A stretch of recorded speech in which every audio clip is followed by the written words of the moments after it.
Hello, and welcome back to Hold On I'm Talking Brother. My name is Joe Greenwood, and this is the Sunday review. I would call it a regular series, but it's going to be rather irregular. This is for the weekends where we have a fight night, got a card, there's some fights going on, and simply put, Tom doesn't want to talk about them or isn't that bothered. And this is a perfect week for it. I mean, a Derrick Lewis, Sergey Spivak main event. That's a hard pass from Tom. So it's just me riding solo today, talking about these cards, doing the Jack Slack gimmick. And listeners, there's only one place that we can start, and that is Bellator 290, which happened on last night, and had the retirement of Fedor Emelianenko. He faced off against Ryan Bader, and sorry, that was stupid. Ryan Bader for the Bellator heavyweight title in his retirement fight, alleged retirement fight. This is, pugilism we're talking about here. Like, I'll believe it when I see it that he's actually retired. But it seems like he has actually retired, Mr. Fedor. And I don't know. It's quite something. Oh my god, Bellator did a post-limb. Oh my word! So after Fedor versus Bader, they had 4 fights, including Naaman Gracie. All decisions. Wow, can't wait to not watch those. Anyway, Fedor Emelianenko, he retires after facing Ryan Bader, and he lost by TKO, ground and pound. It wasn't particularly competitive. Bader knocked Fedor down, and just unleashed ground and pound from there, held him in a sort of position where he had an underhook and kept pulling sort of whenever Fedor would move, he would sort of like unload ground and pound once he had the opening to get his left hand going with the strikes. There were some that I thought that were a bit close to the back of the head, but Herb Dean sort of let it go, as is his wont. And Ryan Bader retains his heavyweight title. There's not really much I can say about this. This is how legends go. You go out in a loss, particularly when you're 46 and you're fighting for a title. Like, there's very few that come back and actually perform well in a title fight at this age. Bernard Hopkins, George Foreman, Randy Couture. That's it. And Fedor just wasn't up to the task tonight, and I think that's fair. And I think this is something that we have to just expect and accept over time, is that, I know it feels weird that we're kind of at this point now where the link to the past is gone now with Fedor. That link to that era of MMA is gone.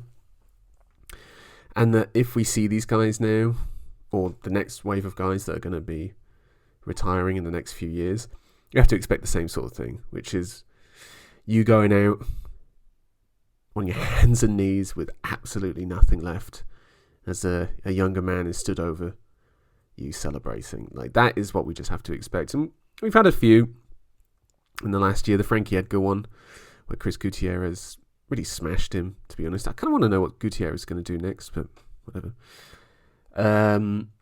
Wasn't an official retirement, but Dominic Cruz's loss to Marlon Vera. This is going to be one of the first guys of that era that's going to start to go, Dominic Cruz. But, it was a clear marker of like, Dom, you're not to the task anymore.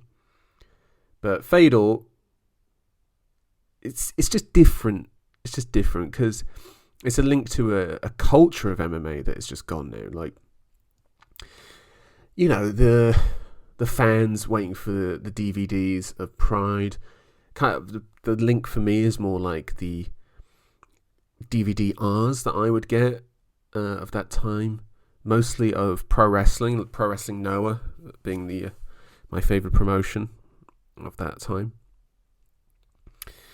And yeah, it's odd. It's odd. Like, yeah, a cultural link has gone, but you can't hold on to these things forever.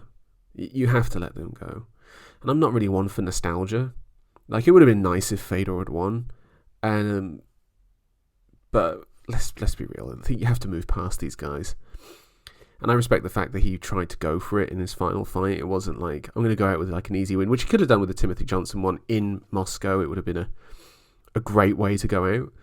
But he still had that sort of itch that it's just like, okay, I'll give it one more go. And as is always the case, it's just one step too far. It's not a Fedor performance that I would ever put up as something that's really worth watching.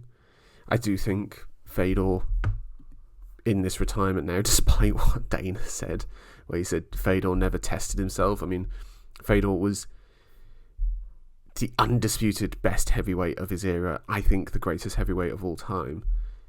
And he pretty much fought the best of the best. You know, when Dana was putting on, what's your man's name? Tim Sylvia versus Andrei Arlovsky 27. And then it's like you're trying to compare that to what Fedor fought at his time, where he fought Nogueira 3 times. I know technically the second one sort of ended in a weird way where they had to do the third one. Excuse me. But, you know, Nogueira, Gary Goodridge, you know, whatever. Mark Coleman twice. Kevin Randleman. Crow Cop. Mark Hunt. Yeah, you know. And then he fought the guys that Dana said he was ducking in Tim Sylvia and Arlovsky. Knocked them out. So, again, what are you really going to do there? And yeah, I mean, you know, obviously there is some, like, bullshit title defenses he had in there.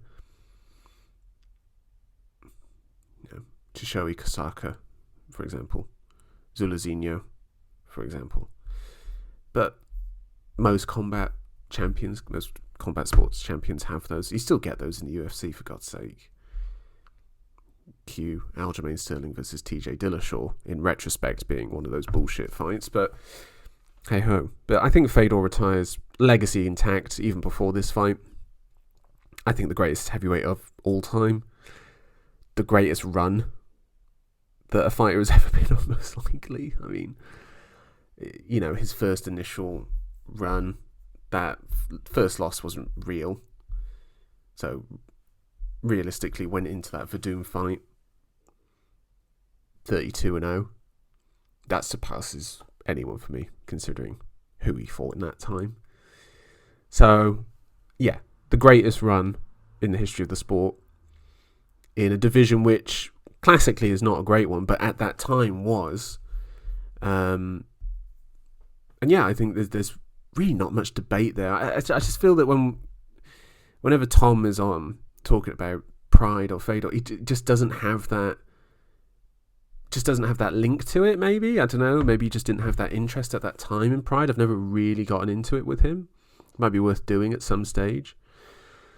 But yeah, it's hard not to feel sad, but also like, yeah, good for Fedor giving it one more go. Nice picture at the end as well of him surrounded by all the legends and Scott Coker. But yeah, it was tough to watch, but you have to sort of accept it, that this is just what it is. Moving on to the rest of the card, you had Johnny Eblen defend his middleweight title against Anatoly Tokov. Just complete domination, unanimous decision win. Fine. I need to shout this out though. Lorenz Larkin knocks out Mukhamed Bukhamov. TKO elbow. So he had the left overhook, and his right was sort of like pressed. Right hand was pressed against Bukhamov, and then he just created a little bit of distance, took a slight step back, and then unloaded this right elbow to the temple of Bukhamov, who just, it was a real timber-like fall from him. It was a tremendous finish from Lorenz Larkin, who, man, like, Lorenz Larkin just, what a dude he is. I mean, some of the guys he fought at light heavyweight, and now he's fighting down at welterweight. I mean, some of the guys he's fought, beat Robbie Lawler, fought King Mo, Derek Brunson, Ponzinibbio, Masvidal, Magny, Douglas Lima, Paul Daly, Koreshkov, Rafael Carvalho. He's just kind of gone out there and just sort of gone for it. He's gone for a great run in Bellator, 7-2, and 7 wins in a row after dropping 2 losses in his opening run in Bellator to Lima and Daly. I mean, really, that is really, really impressive. Really impressive. So, go for Lorenz Larkin there. And that was about it from Bellator. It was pretty drab what I watched of it, but hey-ho. Let's go on to the UFC, the Lewis versus Spivak card. I mean, drab? This was drab. So much so that I had to I just couldn't do it. I'm sorry, lads. I'm really sorry. This is really unprofessional. But some of this I just had to I couldn't even do it. But let's start with this main event. I think it's time to admit that the Black Beast is no more. Derrick Lewis loses to Sergey Spivak. Arm triangle choke. Spivak, as soon as Lewis sort of threw a shot and then got into a clinch position with Spivak, and you saw that leg going back for the trip with Spivak. Spivak's understanding of the meta of the clinch when it comes to grappling is so far ahead of a lot of these guys at heavyweight, and just how he can control you. And that first trip, it was just over and over again of Lewis getting up, exerting so much energy to get up and then being brought back down. And I wondered, was Spivak letting him up a little bit? Obviously putting the pressure on him to make it difficult for him to get up. But was he I'm letting you up, I'm taking a slight breather, and now I'm taking you back down over and over and over again? Because he knew that once he got Lewis into that position, he could keep getting him down there. He was going to break him. And Lewis just had no will to keep fighting. Spivak gave him a route down onto his back to get out of the ground and pound position, but slipped him straight into an arm triangle choke. And I just wondered, does Lewis have an understanding of the grappling to know that he was going to get slipped into that? Or was Spivak trick him into it? Because I don't want to say that Derrick Lewis quit, because I don't think he quit, but it was an easy way to get out of there. It was an easy defeat, and then he did look pretty crushed afterwards. Maybe it's a realization that he's not at this level anymore, and maybe it's time for us to start looking at Derrick Lewis and think, was he ever that good? You look at even the wins he's got. Okay, let's look at the Volkov win, where he knocked Volkov out in round 3. Even the Marcin Tybura win from earlier that year in 2018. He was losing that fight until he won it. And the Volkov one, losing the fight until he won it. Lost to Cormier, lost to Dos Santos. Then he wins a split decision over Blagoy Ivanov. Fine. Wins a decision over Ilya Latifi. Dreadful. That's no good. Beats Alexei Olenek. And I remember that fight because it was just first round, it was kind of weird of oh, is Lewis all right going to the ground with Olenek? And then just he came the second round going I should just get rid of this guy.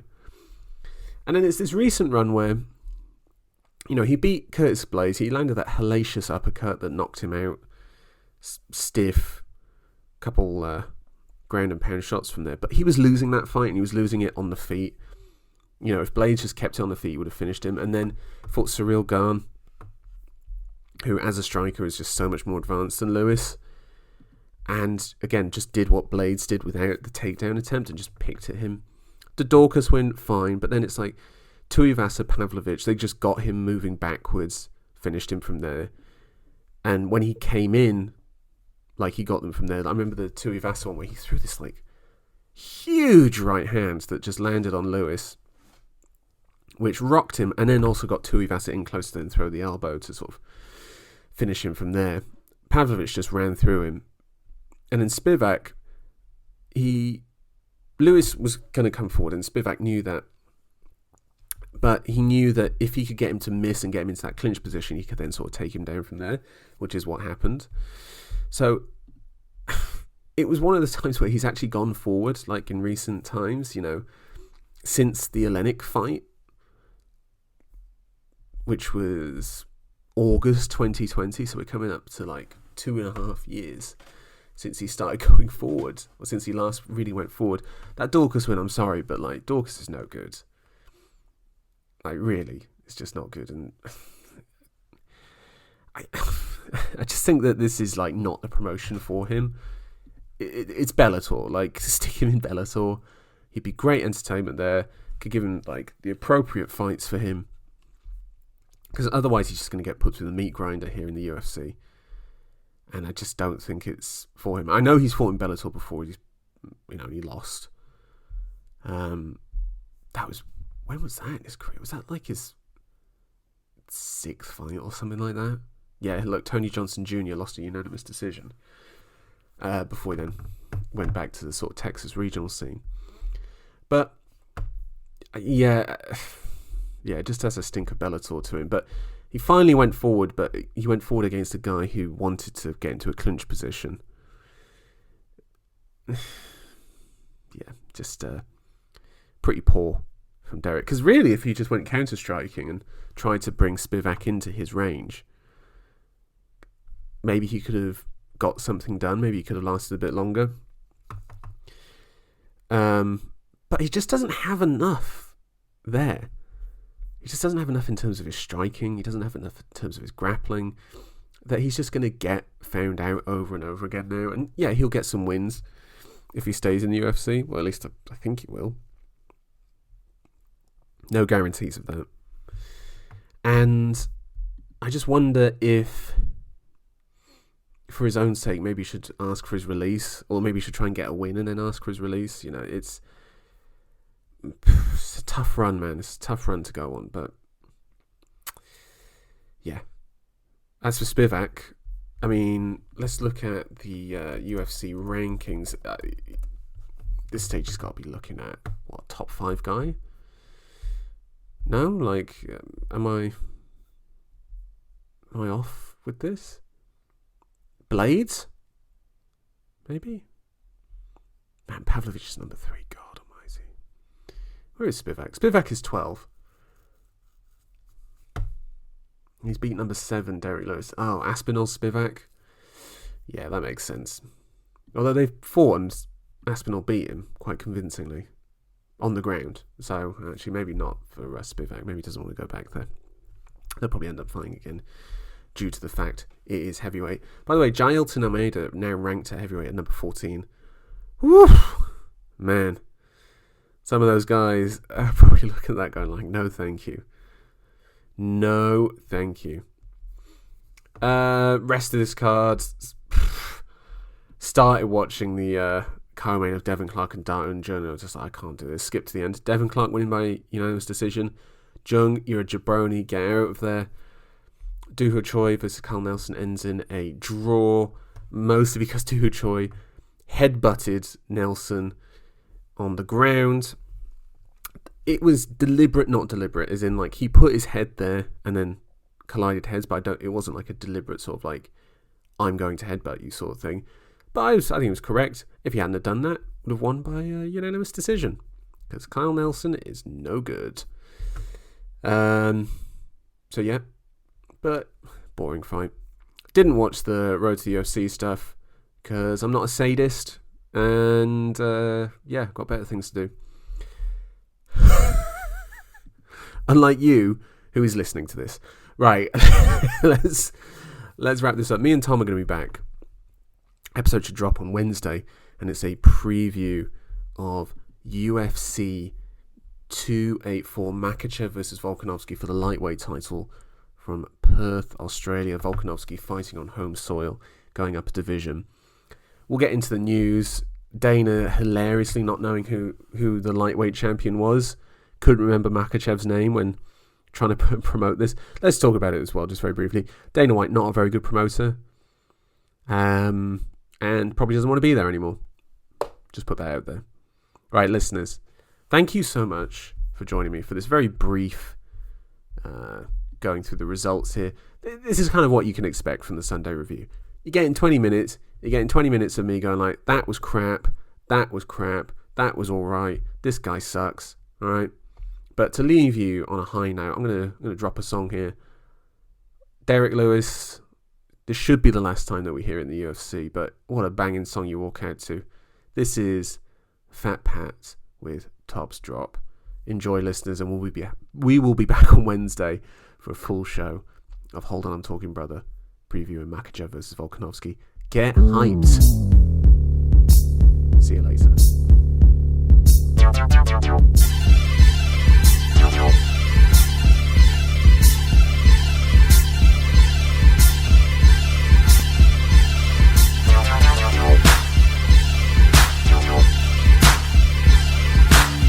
To the land where it just don't stop. Trunks pop, tops drops in the front end hot. Paint flop, screens on, that can bed in the zone. Yeah, it's on, ride on, ballin' at my home. Texas place don't hate, showing up in the state. Can't wait, get it straight while the front end break. Paint the cost, speed the boss, looking good when I flop. Sunshine, let it down, turn it up and climb. Roll around, hit your block, trunk going on now. Let it up, let it pop, light up the whole block. Southside, how we roll on a gangster stroll. Music hitting so hard, knocking outside mode. Hit the highway, cruise control, gon' let it roll. Roll up the drink, fired up and show the windows closed. On chrome, high slide, throwing up the south side. Give it in this day, I'm coming down, breaking the slag. Drums keep popping, times keep dropping down. Drums drop, tops drop. Drums keep popping, times keep dropping down. Drums drop, tops drop. Now what's a bass time? Cause we know that they feel us. Three-wheeler, Vogue, pillar, acting bad for Skrilla. Switch a burner, bounce a turner, sitting low on fold. I'm pulling through the lot, slamming doors on buttons. And I'ma slide, slip it and slide. Pop trunk, let it down, show up in my ride. Roll out the red carpet, I'ma buy the park. Valet, piece and chain, start to spin my chain. Hit the club, showing love, tip the dancer dub. Got killer in the club, roll after the club. One more time for they mind, I'ma go put it down. It's that boy Fat Pat, yeah, I got to climb.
Tops drop.